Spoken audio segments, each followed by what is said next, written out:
Edgar Nernberg found fossils, fish fossils to be specific, when he was digging a basement for a new development that he was working on.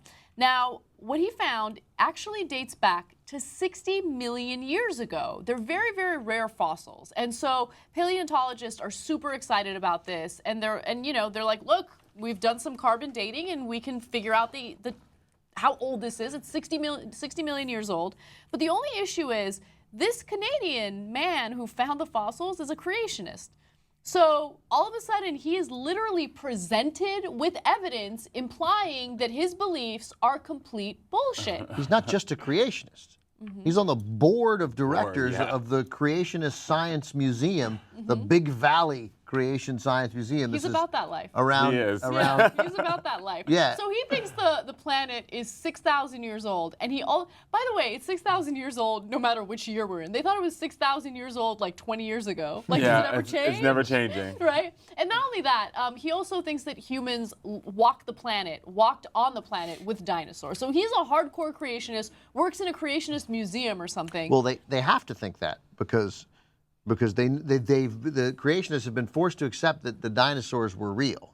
There are dinosaurs. Like this guy studies fossils. He knows there's dinosaurs. One reason why these are so rare is they're a rare fish discovered shortly after the dinosaurs became extinct. Yes. This is one of the species to flourish then. But the fossils from that time are hard to find. So this is quite a find from this specific era. Yes. So they have to accept the dinosaur because we know that men didn't show up.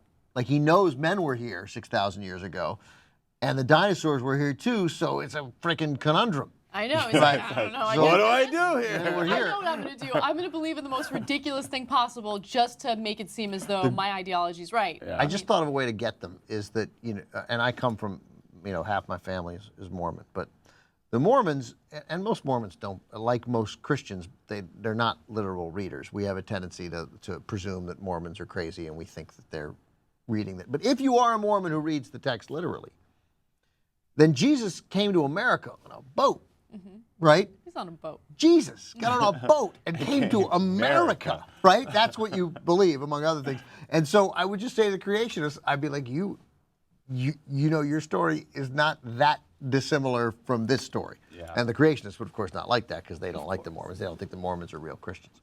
That's so all so ridiculous. Yeah. but then the story gets super Canadian because the Canadians don't care. They love this guy because he found this amazing thing. Yeah, they found it, and they're like, okay, this guy actually does go out there looking for fossils. He digs up fossils. That's what he does. He has a genuine interest in it, which amazes me because he's not some schmuck who has no idea about fossils at all, and then he just happens to stumble across this, and then he rejects the evidence. No, he studies this stuff, so he is regularly given evidence that proves that what he believes is wrong, but he continues to believe the wrong things. Here's what he had to say about his finding.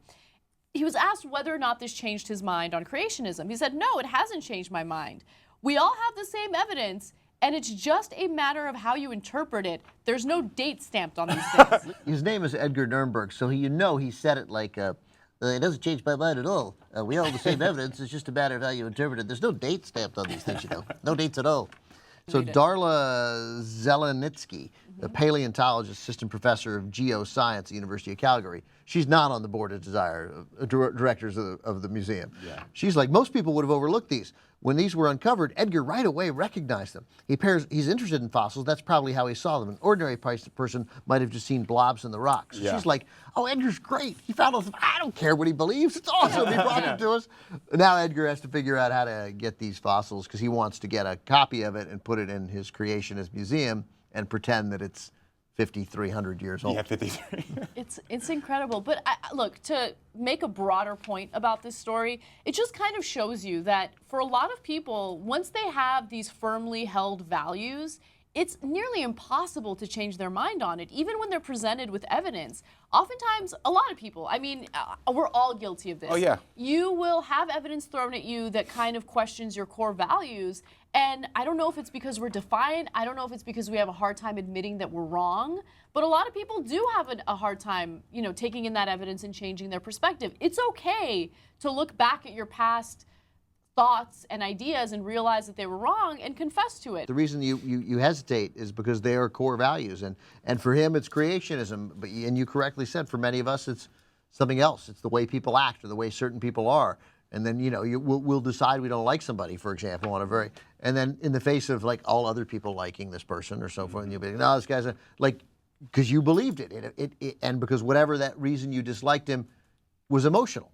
Right, so you won't be moved off it until you, at some point. Yes, it's good if you recognize, Karomo likes this guy, Ana likes this guy. What's maybe there's some problem with me, but that's incredibly hard to do. And I'm sure his parents believe this. He's believed it since birth, that the things in the Bible are the word of God and must be taken literally. It's that mob mentality. We all want to belong, and we don't want to be the odd man out. And so when you find a group that you can click with, you want to be the one in that group that excels, that everyone can believe in. You don't want to be the odd man out. And so, I mean, it's why you see Scientology, and these people are like, Xenu, yay! Yeah. He lives in outer space, and we believe in him, because they see that HBO movie. If they first of all, as we know, they didn't watch it. They didn't. Paul Haggis said in the thing, he's like, at 20 years, I didn't listen to one negative thing. I was no. And so It's amazing. But yeah, I'm sure somewhere there is some Scientologist somewhere who saw that movie and was like, wait wait a a minute.